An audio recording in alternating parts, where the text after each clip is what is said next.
जय श्री कृष्ण। राधे राधे।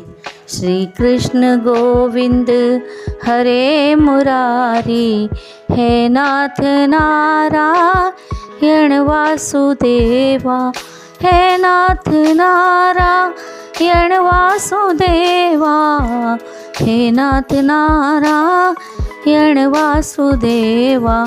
जय श्री कृष्ण। राधे राधे भक्तों, आज मेरे चैनल पर आपका पुनः स्वागत है और आज मैं आपको 7वां अध्याय बताऊंगी।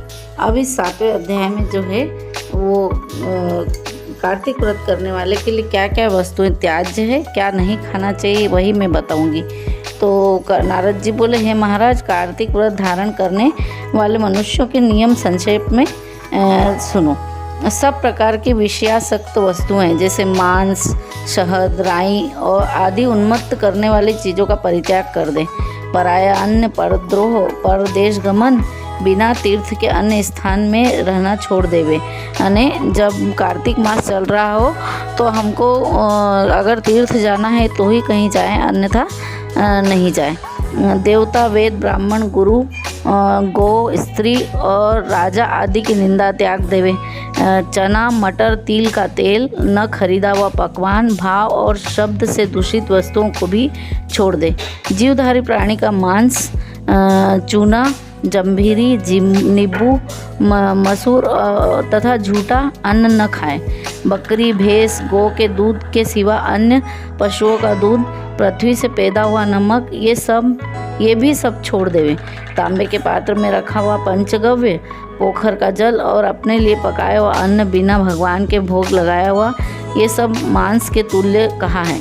कार्तिक व्रती ब्रह्मचर्य से रहे, पृथ्वी पर शयन करे, पत्तों पर भोजन करे और वह भी चौथे पहर में करे। कार्तिक व्रती नरक चौदस के दिन तेल लगावे और इस तिथि को छोड़कर अन्य दिन तेल न लगावे। कार्तिक स्नान करने वाला दिन में तेल न लगावे। प्याज, घिया, बैंगन, मूली, कुमड़ा, कटेरी, तरबूजा और केथ ये सब छोड़ देवें। रजस्वला स्त्री से दूरी बनाए रखें। मलेच्छ, पतित और वेद से विपरीत चलने वालों से व्रती पुरुष संभाषण न करें। कुत्ता और कौओं से देखे गए अन्न को तथा सूतक के अन्न को 2 बार पकाए हुए और जले अन्न को न खावे। व्रती पुरुष अन्य व्रतों में भी उपरोक्त वस्तुओं को छोड़ दे।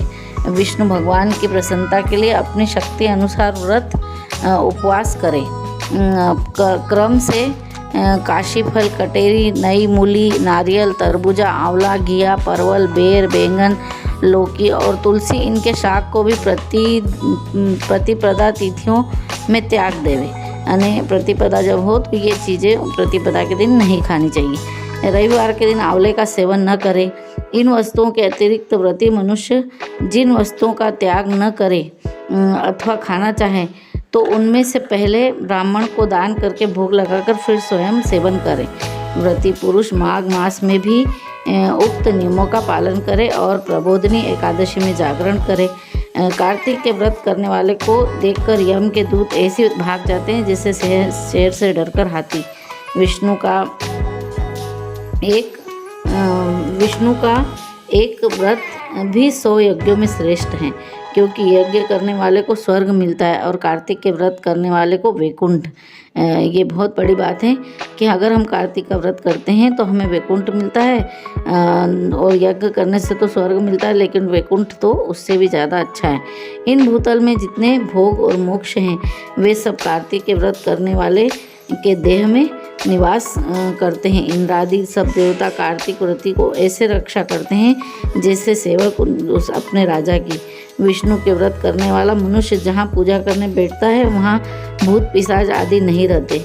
विष्णु का व्रत संपूर्ण पापों को नाश कर उत्तम धन, पुत्र, पौत्रों और धान्य का बढ़ाने वाला है। इन व्रतों को नियम पूर्वक करने से अन्य तीर्थों के सेवन करने की भी आवश्यकता नहीं है।